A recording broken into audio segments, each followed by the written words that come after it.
Last night I hear you were taking a walk in the neighborhood. Yes, so this is a critical week when it comes down to when you take down the holiday decorations. Some people have very strict rules.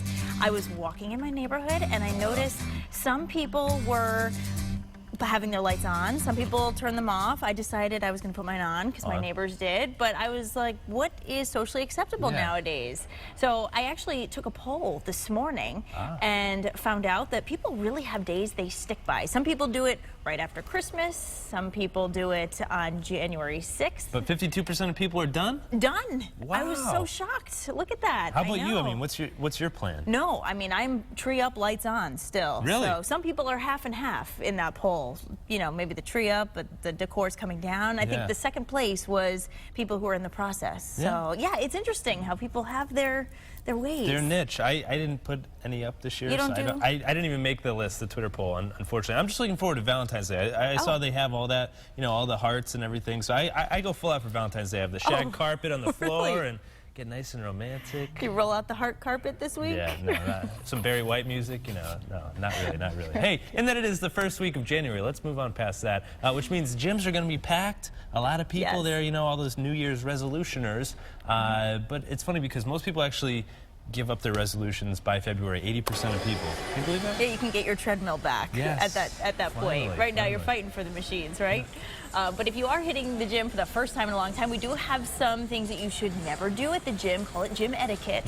You never want to make those loud grunting noises. Yeah, people make that. And I'm like, you're not lifting more weight by going, it's not working. Yeah, you might be making people feel bad who just aren't up to the same, you know. And not wearing a towel in the locker room. Yes, please do that. Place that right there. Please. And and there is, you know, leaving sweat all over the equipment. I usually wipe it down before and after, just because I don't know if I trust everyone does that. Right, but that's probably good to make do. sure you always clean up after yourself. And you know, here's another great example of what not to do. And how much are you benching right now or pushing? Leg pressing. I mean, that all depends on your weight. I'm 180. That's way too much math for me.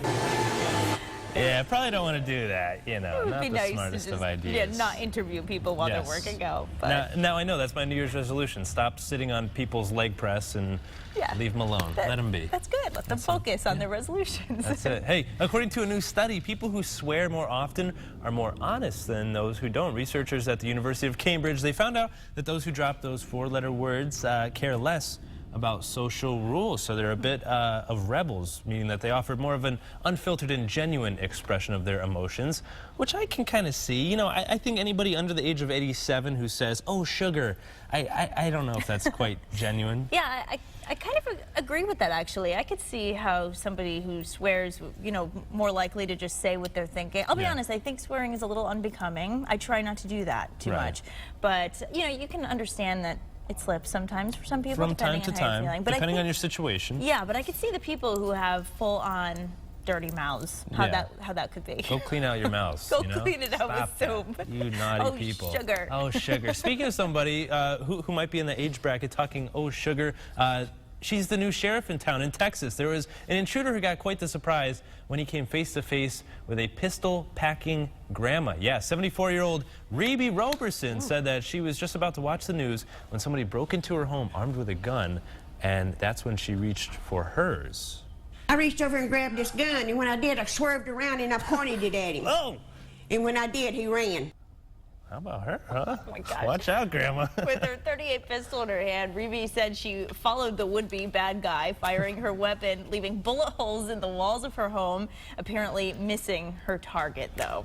Rebe, huh? You know, I don't have kids. Loose cannon. But I don't know if I'd encourage my kids to sell Girl Scout cookies at that house. No, please stay away. Let's move on. That's like my grandpa. He's got his whole. I mean, he's 93. Yesterday he turned 93. Happy birthday, Pop Pop. Yeah, but he's got, you know, his whole collection. I'm like, I can barely see, let alone. Oh. Anywho. All right, this is funny. Kansas Republican Roger Marshall being sworn in yesterday. Maybe you saw this. During the ceremony, his son standing between Dad and House Speaker. Did you see that? Yeah, Paul What's Ryan. he doing? Huh? He tried to dab. Do you know what dabbing yeah, like is? like the Cam Newton thing, dab, dab. Yeah. Yes. So Paul wasn't having it. He didn't really quite understand what it was doing, and he actually thought that he was trying to sneeze. Right. That's what asked him if he needed, asked him to put his arm down as well. That might have been popular with. You don't have to. No, Yeah, okay, no, I'll you don't refrain have to. from dabbing. Well, Marshall actually tweeted that his son is now grounded. So Sure, his friends got a big kick out of it. that's it. That's it. Hey, this morning we